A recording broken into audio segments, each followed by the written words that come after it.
Souvent quand on est en surpoids et qu'on a l'habitude de manger beaucoup, on se dit: «Ah attaquer la diète, je vais manger que de la salade» Mmh. et au final, quand j'ai vu que en la respectant strictement, j'avais pas faim. Il y a même des fois où ça m'a ajouté des repas, ce qui fait que, ben, aujourd'hui, je suis à -23 kilos par rapport au départ. Je pensais faire bien mes exos, en fait, à l'époque. C'était vraiment pour la diète que j'ai pris le coaching. Bonjour à tous et bienvenue dans cette nouvelle vidéo. Aujourd'hui, je reçois Rémi. Rémi, c'est un client que j'ai depuis maintenant un peu plus d'un an et il va nous partager son expérience du coaching.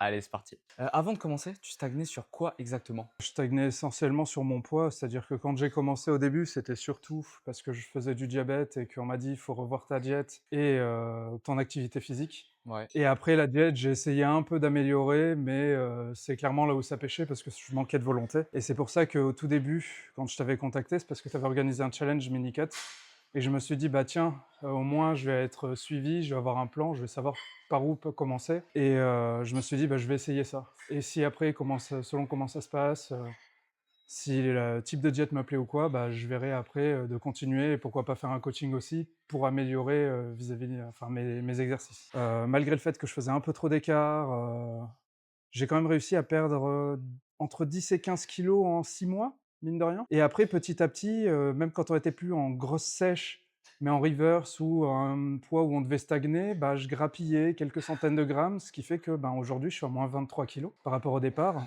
sur les En, 6 mois d'après, sans avoir fait de très grosses sèches. en un an, du coup, au En 1 total. an au total, oui, pardon. En 1 an, C'est une très 23 très kilos. belle perf, hein. Bah, Surtout quand pour je vois quelqu'un d'autres qui. personnes qui montrent, ce qu'ils ont fait en 1 an, je me dis que je suis dans la norme sans avoir fait une diète hardcore. Et ce qui est bien, c'est que là, sur cette année-là, on a réussi à instaurer des habitudes Ouais, qu'avant tu n'avais pas et qu'aujourd'hui tu arrives à tenir sans non plus te forcer, tu vois.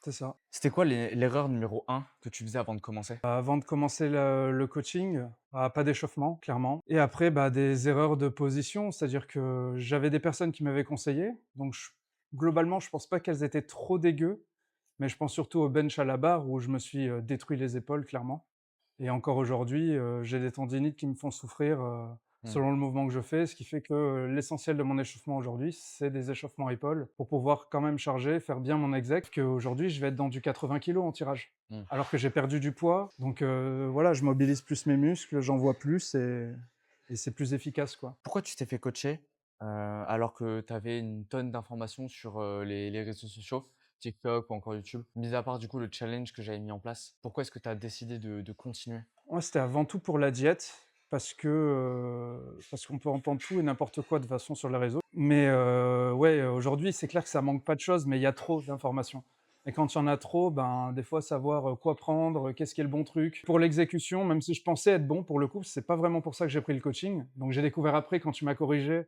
et j'ai vu les effets bénéfiques après. Mais sur le coup, je pensais faire bien mes exos, en fait, à l'époque. J'avais OK. pas encore mes douleurs, aux épaules et tout, donc je pensais bien les faire.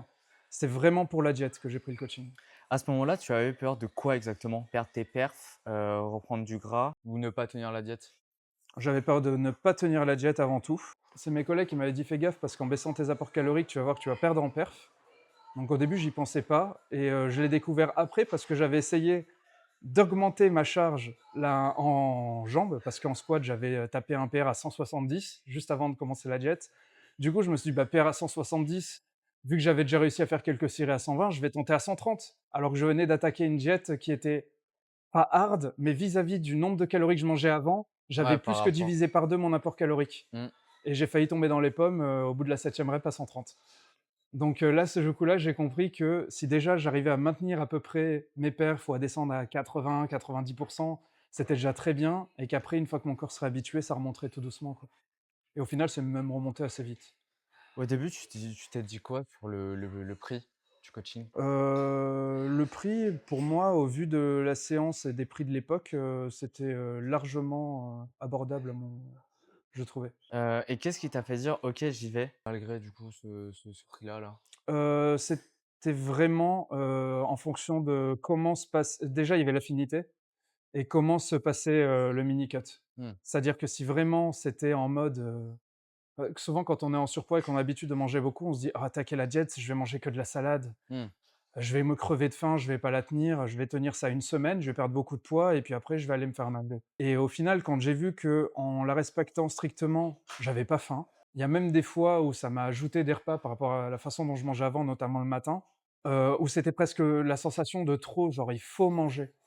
Alors qu'à la base, j'avais peur d'avoir faim et Ouais, d'avoir de envie de pas manger et que assez je puisse manger. pas. Là, c'était presque l'inverse.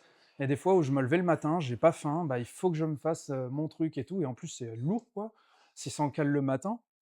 Donc ouais, et au final, bah, je me suis dit: «Bon, bah, c'est cool, je vais pas avoir faim». C'est juste que j'ai, amélioré les aliments, enfin la qualité des aliments que je mange et donc c'est comme ça que je vais perdre du poids et j'ai vu bon après quand on est gros au début, on perd très vite, mais forcément ça motive à se dire: «Allez vas-y, je fais chauffer la carte bleue quoi». Bah, bien sûr. Sur l'entraînement, c'était quoi le plus gros changement qu'on ait fait pour toi? Le plus gros changement, je dirais les 2 séances jambes par semaine. Ouais, Ça, c'était le plus gros. Ce qu'il y a, c'est que, ouais, je dirais plus ah si, pardon, j'ai oublié, le cardio. J'ai jamais fait de cardio avant et là, chaque fin de séance, un cardio. L'enfer. au début. Non, c'est toujours l'enfer. Mentalement, c'est toujours l'enfer. C'est quoi le truc bête mais décisif qui a tout changé pour toi? Le nombre de pas, le NEAT, le fait de te peser, ton organisation? C'est quoi le petit truc que tu t'attendais pas à ce que ça devienne aussi important? Le planning sur ma enfin, de ma journée quotidienne. C'est-à-dire? Ben, avant, je me levais, j'allais au taf. Je partais quand, j'avais fini le boulot. Des fois, ça pouvait être très tard, des fois non. Déjà ça, j'avais un peu changé en venant 3 fois par semaine. Je savais qu'il y avait 3 jours dans la semaine où je me barrais à une heure assez, «tôt» entre guillemets et mais ça se limitait à ça. Je faisais bon après une grosse séance, donc 3 soirs par semaine, je rentrais un peu tard, je voyais pas forcément mes gosses. Je mangeais puis après c'était jeux vidéo. Mmh. Mais sinon les autres jours souvent, si je rentrais un peu plus tôt, que j'allais pas à la salle, c'était, un peu les gosses et beaucoup les jeux vidéo aussi. On va pas se mentir. Et là aujourd'hui, ça va je vais en faire nettement moins. C'est-à-dire que, déjà maintenant c'est, 4 séances le soir, plus une cinquième le samedi matin. Dès le matin, je réfléchis à ce que je mange, toute la journée optimiser mes pas quand je suis en entreprise. Mmh. Alors qu'avant, bah, je restais assis à mon bureau et je travaillais. Quand je faisais une pause, je pouvais boire juste mon café, à mon bureau. Maintenant, je vais marcher pour aller à une machine à café un peu plus loin. Je vais discuter, ça m'arrive de manger debout aussi, voilà, pour essayer de quand j'arrive à la fin de ma journée de boulot où normalement j'ai un travail sédentaire, j'arrive avec, entre 4 500 et 6 000 pas déjà. Mmh. Ce qui fait qu'il me reste plus grand chose à faire pour la journée. En marchant pendant ma séance, j'arrive facilement à 9 000 pas, sachant que je vise 8 à 10 000 par jour. Ben, après, je vais promener le chien le soir, en général 1 heure C'est fini, ouais. et je finis à 15 000 pas. Et Donc vraiment pour moi, je trouve le game changer chez toi, c'était le fait de marcher durant ta séance. ouais, Parce que vraiment, ça te permet de gagner entre 2 et 3 000 pas, si je dis pas de bêtises. c'est ça. Et bah, quand tu avais une semaine compliquée, on faisait quoi concrètement pour que tu restes, dans le cadre? Quand c'était compliqué, c'est souvent, bah, forcément la semaine des fêtes ou quoi, bah, ça va être plus de pas en général, hein, pour compenser. Parce que, surtout quand on enchaîne plusieurs, repas de famille, on va peut-être se limiter à un. Mmh. Allez 2 si on est vraiment motivé, puis au bout d'un moment, on se dit: «Ah fait chier, au bout d'un moment, je suis là pour profiter aussi». Donc tu vas profiter et puis après, il faut juste, noter le poids sur la balance, pas se prendre la tête et savoir que de toute façon, on va prendre peut-être 2 kilogrammes pendant les fêtes ou plus Ce qui est et normal, ben, après mais on marche ça arrive qu'une seule fois dans l'année. et voilà et ce qu'il faut se dire, même si après on fait un écart ou on reprend du poids, c'est que, c'est pas grave si c'est pas tout le temps. C'est juste que ça retarde l'atteinte de l'objectif. C'est Mmh. voilà. Faut pas se prendre la tête, c'est: «Ah bah, j'ai pris 800 grammes, et bah, tant pis cette semaine, elle va être vouée à rattraper cet écart-là. Il faut pas que j'en refasse d'autres pour pas reprendre 800 grammes après Mmh. et au final faire juste ça et stagner». Au niveau des chiffres, tu partais de combien et tu es arrivé à combien? Même si tu l'as déjà dit tout à l'heure. J'avais dit, l'écart, mais j'ai démarré le challenge mini cut, donc pré-coaching à 108.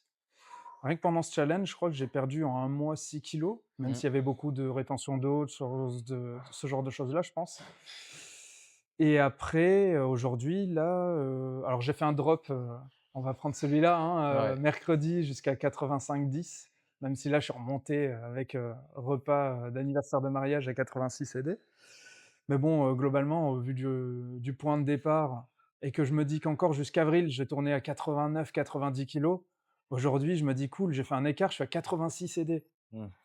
Je suis quand même nettement en dessous, Ça quoi. reste quand même 23 kilos de perdu quand même en Exactement. 1 an, quoi, donc c'est vraiment une très, très belle perf. Physiquement, c'est quoi la plus grosse différence, qui est visible sur toi aujourd'hui? Je dirais que j'ai pas mal séché au niveau des cuisses, ce qui fait que maintenant elles se voient pas mal comparé à avant où elles étaient musclées, vu que j'arrivais à soulever énormément en squat.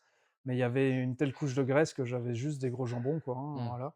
Maintenant, ça commence à bien se dessiner, même si on voit qu'on peut encore gagner, en visibilité, Bien sûr, là, maintenant, on peut les en tracer. séchant un peu plus, voilà. Sinon, je dirais que c'est, beaucoup le haut du corps, la partie, épaules, au niveau de la clavicule, où on voit le haut des pecs, les trapèzes, ils sont toujours assez vus, même quand Mmh. j'étais gros.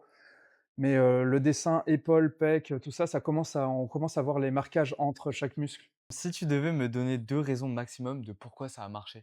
Pourquoi ça a marché? Parce que, malgré, mes quelques écarts, j'ai globalement suivi la diète, hein. OK, donc c'est la 1re raison.